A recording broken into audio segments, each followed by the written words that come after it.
for. Your g7 pawn is always loose in a number of variations. Bishop c1 to g5 with tempo for white. h4, h5 if you get a little bit careless on that side of the board. And let's say you castle, you might walk into an attack. So I'm not really sure how Magnus proceeds from here, but it's clear to me that he's also not certain what to do. Yeah, that's right. Robert, if you if we were capable physically of putting a black pawn on b6, for example, we would say, okay, it's just a normal position. White has great attacking chances, but white has that extra pawn. Yes, has spent several moves with his queen, Firouzja, but time is of the essence. I think Magnus needs to strike now, somehow, to gain compensation. Otherwise, this could be one-sided traffic. The time disadvantage that I was talking about has pretty much disappeared as well, down to just around 30 seconds now. I would castle here. I think Magnus might get tempted at some point to break out with f6 or f5 once his king has got to safety, trying to open up more lines, most importantly, for these raking bishops. But right now, proof is in the pudding. He needs to justify that pawn sacrifice, that pawn blunder from a bit earlier on. Yeah, the more I look at it, the more I think queen g4, a mark of genius from Firouzja. King safety, as you mentioned, it's looking very good for white right now.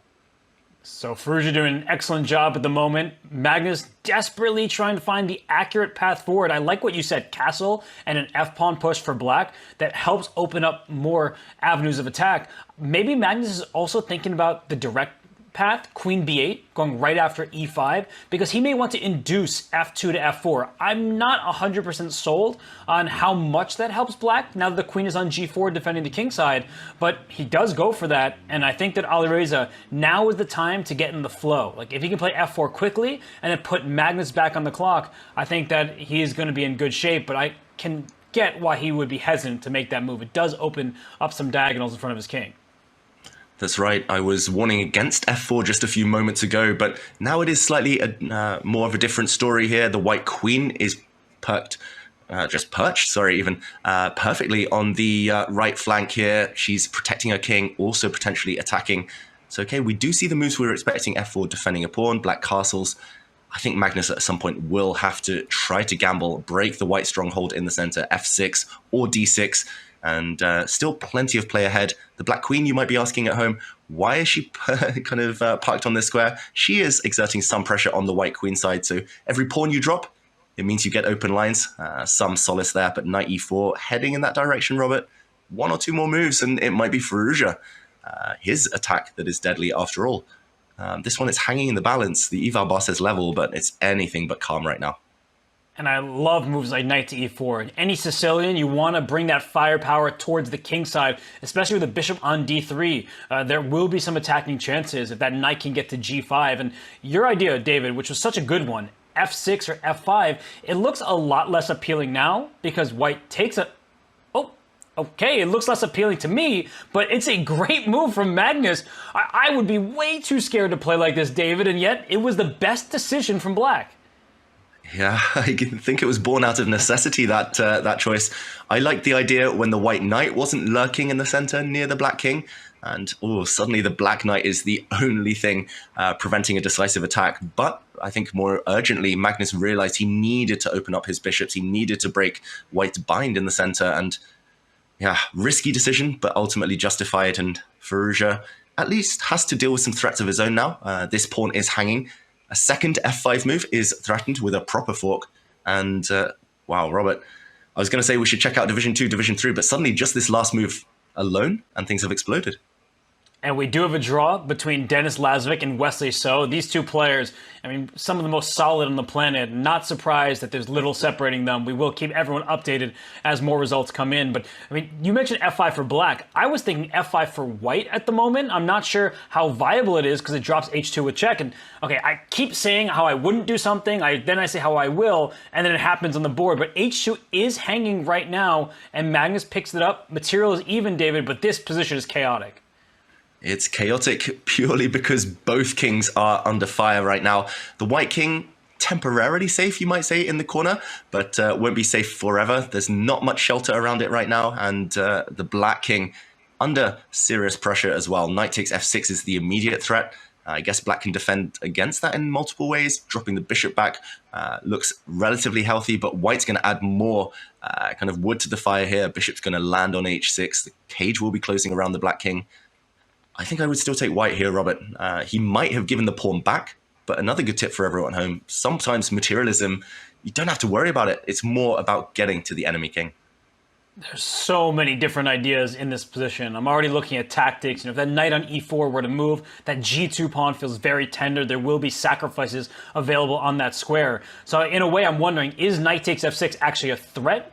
Because we see a trade on f6, bishop g2, queen g3 ideas. I'm not entirely sure. So I'm being fully honest there. But it just seems like a position where either side could make a mistake. And queen e5, I'm wondering now, is knight takes f6 check an option because the rook stares down at the queen. The queen is needed to protect the bishop on h2. David, you get where I'm going with this. It is so hectic here that even a great seeming tactic, it may backfire because there could be counter shots. Yeah, counter shots, tactics all over the place. I just noticed at the bottom of our screens, Robert, there, for the viewers at home as well, 99% accuracy from Firouzja, despite how complicated it's been. Magnus's accuracy was at 99.6% until this last move. It did drop slightly below the 99 mark, but incredible. I mean, queen to e5, I would say another natural move, but so much to calculate. And Magnus played it so quickly. And Robert the Prophet, you've guessed it all. And Magnus finds a convoluted way to give up his queen, Robert. It's queen for rook and knight right now. But watch out, the white king, as you mentioned, not relaxing right now. This is crazy. Magnus, queen sacrifice. Yeah, if we can bring up an analysis board ever so quickly, I was not anticipating a queen sacrifice. I thought that after the knight captured on f6 with check, that black would just take back with the queen, and you may be down a pawn in the ensuing queenless position, but I thought that black would have some counter chances. The rook is active, the bishop on c6 looks nice, but clearly the evaluation bar and Magnus Carlsen's brain say otherwise. So we see a material imbalance, and white has a queen at the moment for a rook and a knight, but white also has the extra pawn. So it's like 10 points worth of material for just about 8-9 points. So white does have extra material, David, but the white king is in some serious danger. Ooh, look at Magnus. He's motoring forward now. Momentum on black side. Big threat to capture on g2, at least to restore the material balance. And okay, Firouzja, he needs to get his pieces out. I don't think there's any way of stopping that threat, Robert. For a second, I was going to suggest bishop to e4, block that diagonal, but whoops, suddenly the guardian of the f1 square would be gone, and that would be a checkmate in one move. There's pitfalls all over the place. Firouzja down under 1 minute. Maybe he just needs to get developed. If he could get these two pieces into the action, he would be able to defend and convert his material advantage. How does he do it, though? How does he calm himself and readjust to this new situation? I was about to make a second checkmate allowance. Bishop takes g6, falls for the same rook f1. So, you just told me what could happen if you move the bishop, and I still tried it anyway. This is what you call not learning your lesson. So, okay, we can't move the light square bishop very easily. Bishop e3 does allow that capture on g2, and I guess we could evaluate the ensuing position. The bishop pair does look strong, but there may not be enough material remaining to have great winning chances. But he does it in a different way, David. He's giving up the queen, but he's also keeping an eye on the b2 pawn. This is a better path forward for Firouzja. Yeah, he's trying to bait Magnus now into those exchanges. And okay, the queen sacrifice was just temporary in the end. It's level material now, and we're heading into an endgame. But Robert, this is very reminiscent of Firouzja's win yesterday against Levon Aronian. It was opposite color bishops there. Light squared bishop against dark squared bishop. He had the exact same kind of ingredients to win that game. And 17 seconds, that's the only problem for him. But do you imagine Firouzja here maybe motoring forward the queenside pawns? Still any chances for a win?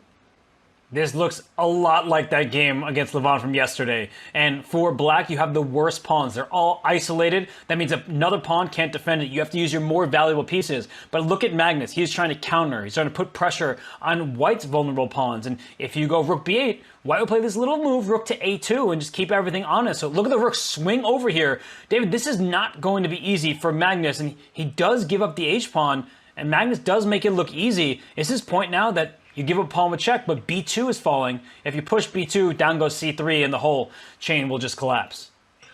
Yeah, genius endgame play by both sides, I've got to say. I think Firouzja slightly panicking. Maybe he needed to just consolidate there, bring the white king nearer to the center. But yeah, Magnus, great decision. Another Great little nugget there for everyone at home. Piece activity, king activity is all important. Who cares about pawns short term? He's going to regain the material here. And yes, white can bail out with a move such as rook b6 now, offer a trade of rooks. He does so to protect his queenside pawns, but opposite color bishops, it's just pawns all on one flank. Unlike yesterday, Robert, where we had the trousers separated past pawns marching up the board, overwhelming black on both flanks. This time, with everything concentrated just on one side, should be a draw now. And perhaps even a draw without one of these two pawns there, but now it's just easy. You put your bishop in line with the c5 square, so white's never able to push through. And with these last trades, I think the players will agree to a draw in the near future. David, a hard-fought game in this first one.